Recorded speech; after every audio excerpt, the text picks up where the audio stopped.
Denise Kripper, and I am the Spanish translator of Melissa Febos' Girlhood. Today I will be reading two excerpts from her essay, The Mirror Test, if that is my translator's copy. And then I will be reading from my Spanish version titled NENA, which came out in Argentina last year in 2022 with Editora. And the book is also available now in Uruguay, Chile, Mexico, and soon in Spain. Just think of all the things a woman could do rather than clean, which is to say, think of all the pastimes that might make her a slut. Reading, talking, listening, thinking, masturbating, eating, observing the sky, the ground, other people or herself, picking a scab, smoking, painting, building something, daydreaming, sleeping, hatching a plan, conspiring, laughing, communing with animals, communing with God, imagining herself as a god, imagining a future in which her time is her own. In Samuel Johnson's 1755 dictionary, the precursor to the Oxford English, a slut is simply a dirty woman without any sexual connotation. In the 19th century, a slut also becomes a female dog and a rag dipped in lard to light in place of a candle. Though in the 20th century its meaning solidifies as an immoral woman, a woman with the morals of a man, it isn't until the 1960s that a slut finally becomes a sexually promiscuous woman, a woman who enjoys sex in a degree considered shamefully excessive. It is a brilliant linguistic trajectory. Make the bad housekeeper a woman of poor morals. Make her maid service to men a moral duty, and every other act becomes a potentially immoral one. Make her a bitch, a dog, a pig, any kind of subservient or inferior beast. Create one word for them all. Make sex a moral duty too, but pleasure in it a crime. This way you can punish her for anything. You can make her inhumanity monstrous. Now you can do anything you want with her. Just think of all the things that could get a woman called a witch, which is to say, all the things that could get a woman killed. Having opinions, being poor, being rich, having female friends, not having female friends, disagreeing with a female friend, refusing to testify that another woman is a witch, disagreeing with a man, looking askance at a man, not having sex with a man, having sex with a man's impotence, being very old, being very young, being a healer, being a slave, having no children, having too few children, being stubborn, being strange, being smart, being beautiful, being ugly, having spoiled milk in your home, floating, having a mole or a wart, or even a swollen clitoris that might be interpreted as a telltale third teeth meant to suckle your familiar. The most common way to kill a witch in Europe was to burn her. In New England, it was hanging. But there was also crushing, drowning, and beheading. Torture that didn't draw blood was not even considered torture. It is a brilliant legal trajectory. Invent the witch who is a threat to your religion and everyone's souls.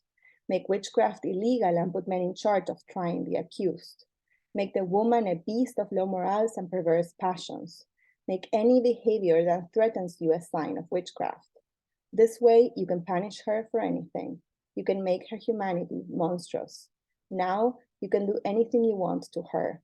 You are the hammer of sorceresses.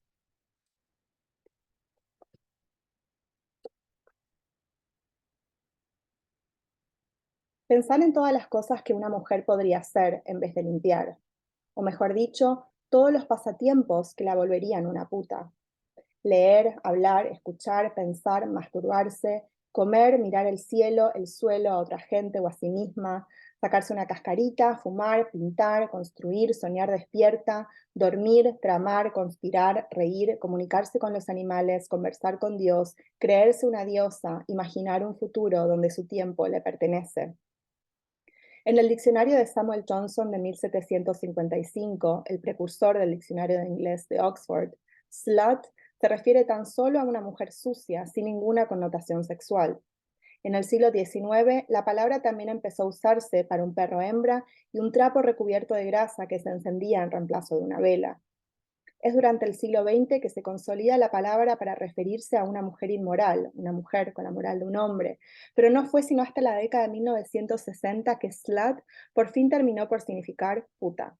designando a una mujer promiscua que disfruta del sexo a un nivel indecorosamente excesivo. Es una trayectoria lingüística brillante. Primero, se convierte a la mala mucama en una mujer de moral dudosa. Si el servicio al hombre es un deber moral, entonces cualquier otro acto se convierte en una inmoral impotencia.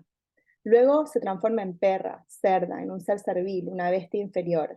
La misma palabra para todas. El sexo también es un deber moral, pero su goce ahora es delito. Así se la puede castigar por todo. Su humanidad se vuelve monstruosa. Entonces puedes hacer lo que quieras con ella. Pensar en la cantidad de cosas que le valdrían a una mujer el título de bruja, es decir, todas las cosas que podrían en peligro su vida. Tener opiniones, ser pobre, ser rica, tener amigas, no tener amigas, estar en desacuerdo con una amiga, negarse a testificar que otra mujer es bruja, estar en desacuerdo con un hombre, mirar mal a un hombre, no tener sexo con un hombre, tener sexo con un hombre, la impotencia de un hombre, ser muy vieja, ser muy joven, ser sanadora, ser esclava, no tener hijos, tener pocos hijos, ser terca, ser rara, ser inteligente, ser linda, ser fea, tener leche cortada en casa, flotar, tener un lunar o una verruga o incluso un clítoris agrandado que pudiera levantar la perdiz y ser interpretado como un tercer pezón para alimentar a los espíritus. La manera más común de matar a una bruja en Europa era quemarla. En Nueva Inglaterra, ahorcarla. Pero también se las aplastaba, ahogaba y decapitaba. Si no había sangre, no era tortura. Es una trayectoria legal brillante. Se inventa primero a la bruja, una amenaza para la religión y las almas de todos. Se declara ilegal la brujería y los hombres quedan a cargo de juzgar a las acusadas. La mujer se convierte en una bestia de moral dudosa y pasiones perversas. Cualquier comportamiento amenazante es signo de brujería. Así se la puede castigar por todo. Su humanidad se vuelve monstruosa. Entonces puedes hacer lo que quieras con ella. Eres el martillo de las brujas. Thank you so much for listening.